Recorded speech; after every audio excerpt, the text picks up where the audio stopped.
मैं आपके साथ जन जागरण के एक महत्वपूर्ण प्रकल्प के बारे में भी बात करना चाहता हूँ। आप जानते हैं कि भारत की आज़ादी के 75 वर्ष पूरे होने वाले हैं और इस समय पूरे देश में आज़ादी का अमृत महोत्सव मनाया जा रहा है। आज़ादी की लड़ाई में हजारों सेनानियों ने अपना सर्वस्व न्यौछावर कर दिया था। इनमें से अनेक बलिदानियों के नाम हम जानते हैं, लेकिन बहुतों के नाम इतिहास के पन्नों में कहीं गुम हो गए हैं। 2 वर्ष तक चलने वाले इस महोत्सव के दौरान हम स्वाधीनता संग्राम के इन गुमनाम सेनानियों के योगदान का भी स्मरण करेंगे। भारत के स्वाधीनता संग्राम में हम सब जानते हैं कि उत्तर प्रदेश और कानपुर के लोगों का भी बहुत महत्वपूर्ण योगदान रहा है। कानपुर में 1857 के स्वाधीनता संग्राम का नेतृत्व करने वाले नानाजी पेशवा, तात्या टोपे और अजीमुल्ला खान की वीरता की गाथा आपने सुनी होगी, लेकिन अजीजन बाई और मैनावती जैसों के योगदान से लोग अच्छी तरह परिचित नहीं हैं। हमारी वर्तमान और भावी पीढ़ियों के समक्ष स्वाधीनता संग्राम की इन वीरांगनाओं के त्याग और बलिदान की प्रेरक गाथा रखी जानी चाहिए। इसी प्रकार चंद्रशेखर आज़ाद और सरदार भगत सिंह के साथ नगर के जुड़ाव को बहुत लोग जानते हैं, परंतु उनके अभिन्न सहयोगी रहे जयदेव कपूर और शिव वर्मा के बारे में कम लोग जानते हैं। वे यहीं डीएवी कॉलेज में पढ़ते थे। यहीं कानपुर में जन्मे स्वाधीनता सेनानी श्री विजय कुमार सिन्हा और डॉक्टर गया प्रसाद के बारे में भी लोग बहुत कम जानते हैं। यहाँ पर मैंने कुछ नामों का ही उल्लेख किया है। न जाने कितने ऐसे स्वाधीनता सेनानियों के महत्वपूर्ण योगदान से भारत को स्वतंत्रता प्राप्त हुई थी। इसलिए हम सबका कर्तव्य है कि ऐसे गुमनाम स्वाधीनता सेनानियों के योगदान के बारे में लोगों को अधिक से अधिक जानकारी मिले।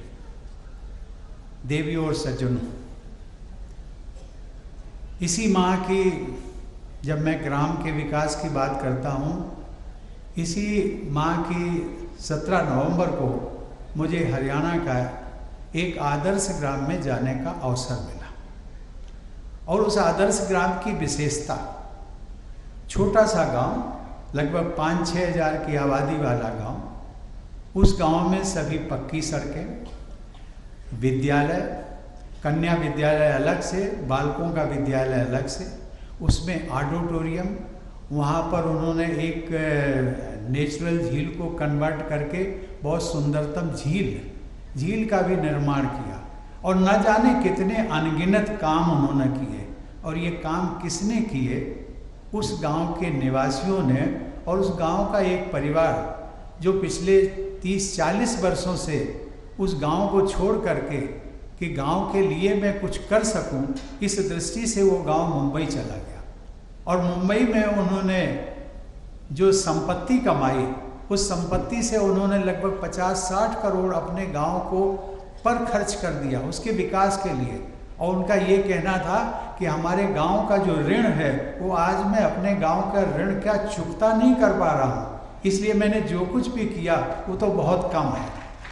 मैं इस बात की मुझे लगा कि मैं कानपुर जाऊंगा तो इस घटना का मैं उल्लेख जरूर करूंगा और इसलिए उसी पैटर्न पर चौधरी हरमोहन सिंह जी ने इस अपने गांव का विकास किया। पूर्वा, हम सब लोग जानते हैं पूर्वा क्या होता है। पूर्वा जो है वो एक गांव नहीं होता है। पूर्वा जो नई पीढ़ी वाले लोग नहीं समझते होंगे, लेकिन जो पुरानी पीढ़ी के लोग समझते हैं, गांव बड़ा होता है, पूर्वा छोटा होता है।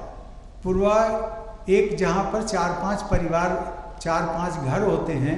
गांव में अगर 100 घर होंगे तो पूर्वा में केवल 4-5 घर होते हैं। ऐसा पूर्वा, एक मेहरबान सिंह का पूर्वा आज बनकर के ये एक पूरी तरह से एक टाउनशिप, छोटा टाउनशिप बन गया है। मैं इसके लिए इस हरमोहन सिंह के परिवार को मैं बहुत बहुत बधाई देता हूँ और साधुवाद देता हूँ, लेकिन आपसे अपेक्षा भी करता हूँ। अपेक्षा ये, आपको जो कुछ भी मिला है, समाज से मिला है, ईश्वर से मिला है, इसको हमें we will have to give back to the society.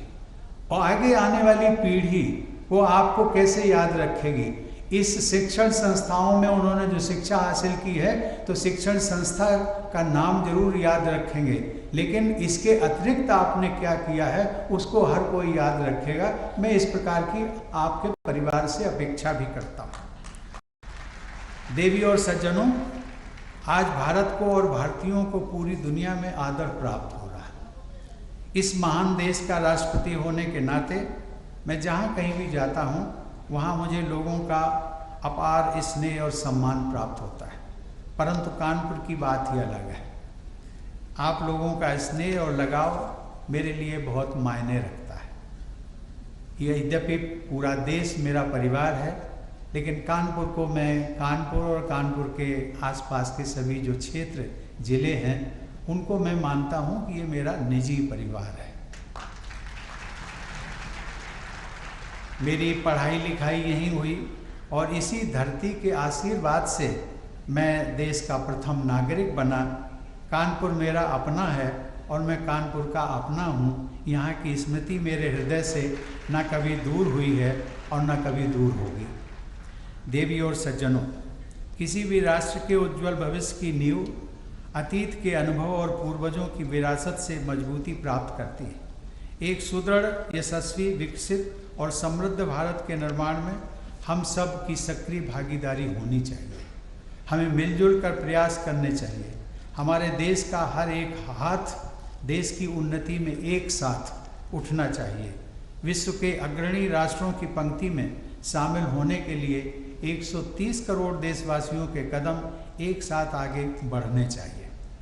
अपने गांव, समाज और देश की प्रगति में तथा किसान, मजदूर और गरीबों के उत्थान में महत्वपूर्ण योगदान करने वाले लोकप्रिय जनसेवक श्री हरमोहन सिंह यादव की स्मृति को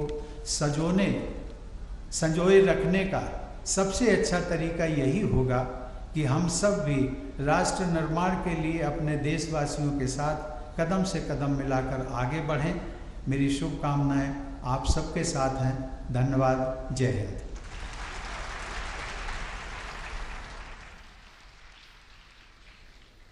बहुत बहुत धन्यवाद माननीय, आपके प्रेरणादायी उद्बोधन के लिए। और अब अंत में तो राष्ट्रपति रामनाथ कोविंद